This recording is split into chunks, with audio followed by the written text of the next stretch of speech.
It's Ricky Mossville Times here once again, and I'm with the reprobates, Scottish hooligans that are Abysmal Decay. Can I say, absolutely sterling set. I saw you at the Maryhill Audio, and I've seen you guys here. I just want more Abysmal Decay. How was the set for you guys? Personally, I thought I could have done a lot better, but the other we noticed that, to be fair. The other guys seem to have a good time, and everyone seemed to enjoy it, so you can't dwell too much on it, I suppose. But so you're a wee bit of a critic. Oh, then, time, so what did you just feel that? Mostly myself, not anybody else. Like, I couldn't give a fuck if I'm going to say here, Davey is always his own worst critic. Oh, big time. Because he records the band, you know what I mean? So he's used to us in the studio and all that. But funnily enough, when you're in the studio, you're like first 2 takes, and if that's no good enough, nothing is. Right? Like fucking, he does everything. You play. Sorry, I don't know if I'm talking into the mic or not. That's my problem. Right? In the studio, he's like, first 2 takes, and if that's no good enough, nothing. But live, he's very, very critical. I wish I could have done that again. In the studio, he's never like, I wish I could do that again. You know? Do you not remember the Bonake session, man, where I was like, I basically did the 2 verses. You only done it twice? Walked back, we went back, and I was like, nah, we need to do the verses again, line by line, Glenn Benton style. Oh, that was vocals, though. That's different. Vocals is different. The rest of it, because we record as a band, we record live off the floor. Vocals is different. Diego, where's your bass? Apparently, Diego's bass. It's with Simon. Simone has it. Simon has the bass. He says he doesn't have it. What, did an interview with Kendo? Sorry, Rick. No, it's okay. This is allowed. Pause. No, anything can happen. Anything can happen. No, it's okay. We'll keep on going. We'll keep on going. This is live entertainment. Joe Kelly from Penny Coffin interrupted the last interview last year, so we'll just keep it going. Like, Lucy's having it large. Oreo. She is definitely not on this planet. The thing is, like, tonight, especially, like, from my point of view, obviously, the drums is, like, that keeps the fucking flow going, you know, the backbone of the whole thing, so... Yeah. I felt it could have been a wee no bit better. two gigs are ever the same. Totally, man. Totally. Every member of whatever band can rehearse as good as they want, and you can get it nailed down and all that. If something like, if lead guitarist fucks up a solo, like, see, to be honest, they might notice it or whatever. Drummer fucks up a bit, he might notice it. The band noticed it. Yeah. Well, I have to ask the question. It didn't affect the songs. I have to ask the question, Diego, because I know that you'll speak the truth. Who made the most mistakes tonight? Probably. Actually, in my opinion, I told Dave, like, we did a great set, in my opinion. Mistakes can happen anytime. Yeah. You know? That's the part I But like, George say a thing by the end of the set, like, I start laughing as fuck, because he say, like, every set we play, something new just comes up, like, out from nowhere. That's true. But it happens. I think we expect the set be like a rehearsal, for example. But like you got that thing like the anxiety, you got the nervous stuff. Absolutely. Sometimes like a cable can make you mess all the whole song, for example. Yeah. It's probably necessary to bring up. We didn't actually rehearse. The thing is, we don't really For example, rehearse I at was- all. Like, the last time we played together was in Newcastle at a gig on the 5th of December, so... Yeah, it happened. So I messed the first gig, our debut gig on Audio Loud. I messed the last song because when we were starting, they like just start counting on the cymbals, on the hi hat. I mean, and I start playing another song, a different song. So we had to stop. A song we'd already played, might I add. And George said, "Hey, we don't what are you have doing?" I many said, "Oh, what's my mistake? I'm so sorry." I'm not being funny. After that gig, he was worse than me tonight. Like, he's still apologising for it now. It's Yeah, hilarious, I'm man. still apologizing. I say I'm so sorry for that because I want everything to be perfect, you know. But I was the one that want things to be perfect, and I messed the song. Yeah. That's how it happens. happens, though. yeah. If you focus on it too much, that's how it happens. It's a different kettle of fish when you're recording where you can take after take after take, but when you're live, see, to be honest, it's death metal, nobody knows it's a fucking thing. But what Especially with HM2. unfortunately, I'm impatient. You released a single and you released an EP in 2025. Mm-hmm. What are you doing next? Well, so it was a demo in 2025. Yep. So it was 2 tracks, and then we done a... Oh, what the fuck That's was easy. that? No, that's Sweet, terrifying. man. That was terrifying.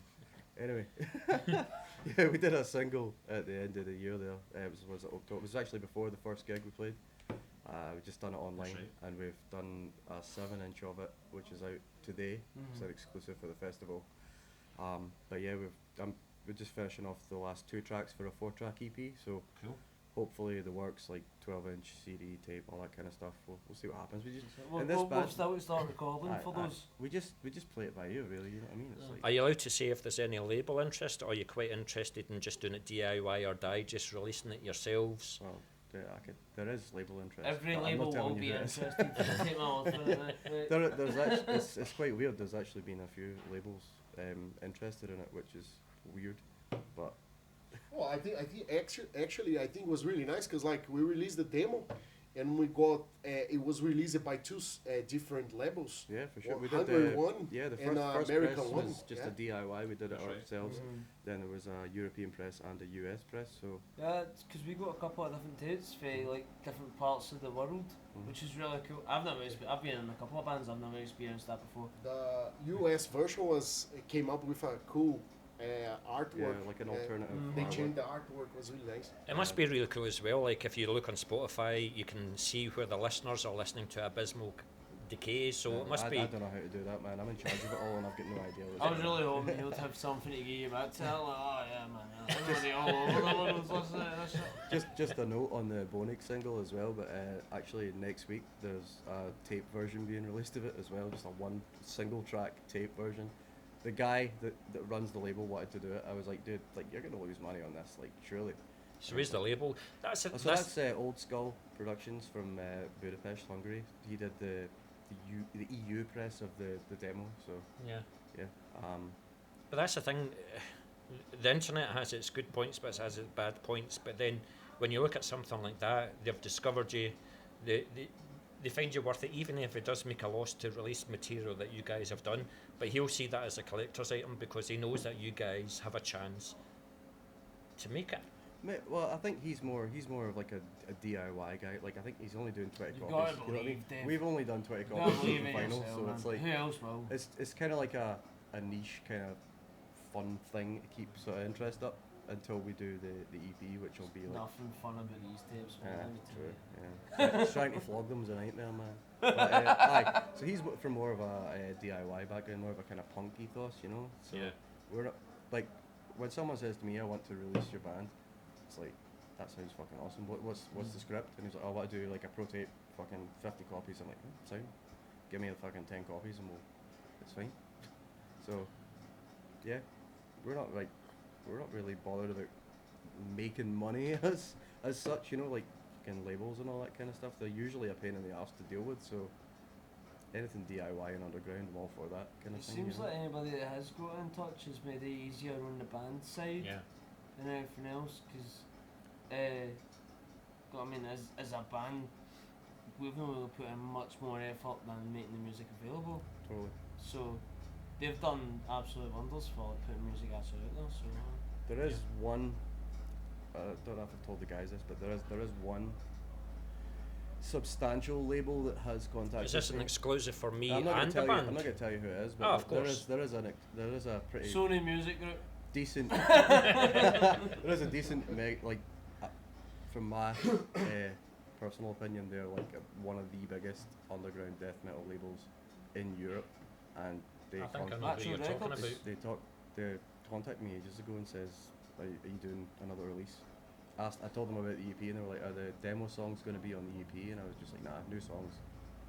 And I just kind of stopped talking to me. So I told him everything and it was like, he seemed really keen, so he said get back in touch when you've got the EP sorted. So well, I wish you guys would do not be more productive, because you released quite a bit last year, so I hope you carry that on with next year. But do you have any more live gigs coming up in the near future that you can talk about? At present, no. We've got a couple of mad, crazy plans and ideas, but not yet. We're going to concentrate on doing the EP from now. Coming to an igloo near you. Yeah, you don't know about the Brazilian tour yet. In 3 years' time. Everybody's been telling us to come to Brazil. It's about time. Oh, you just get to come to Brazil. We've Yeah, been working on that like time already. Me and Dave. So the focus is on recording. Yeah. So basically, I think hopefully mid-February, all the songs will be demo tracked. I'll send everything out, and then the guys can put their own spin on stuff, and then we'll figure out when we're going in. But I mean, all you need to look at is like a band like Zealot Cult. They've got Brazilian gigs, they've got Paraguay, they've got Central America, and all the rest of it. You just need to keep on doing what you're doing. Glasgow, so what's the that, you know? Well, the thing is, all Diego knows hold that thought. Diego knows the production agency, so yeah, we play with the promoter. We did a gig in Dublin last year. Worship, yeah, we played with Pyrex over there, so it was nice. Yeah, I keep contact with her, so she say to me like about the other bands like Abysmal Decay and BrainBath as well. I say, yeah, let's work on it. So maybe we can do something, maybe 2 bands together, or maybe just 1 band. She wanted to take Abysmal Decay over to Dublin to do some gigs. Yeah. So, but I think we had some book at realistically, the time, like we've got 5 songs, you know. Like wait till the EP's out, and then we can. Can I just you may say you've got 5 songs, but did you see the crowd reaction when you played those 5 songs? Yeah, well, that was quite cool. Well, there you go. I was also getting blinded by the fucking spotlights, man. They were killing me. Well, listen, I wish you guys all the best, because there's some bands that I come across and I play it on my show and all the rest of it, and I'm like, yeah, they've got a chance. You guys have a fucking chance. Keep on doing what you're doing.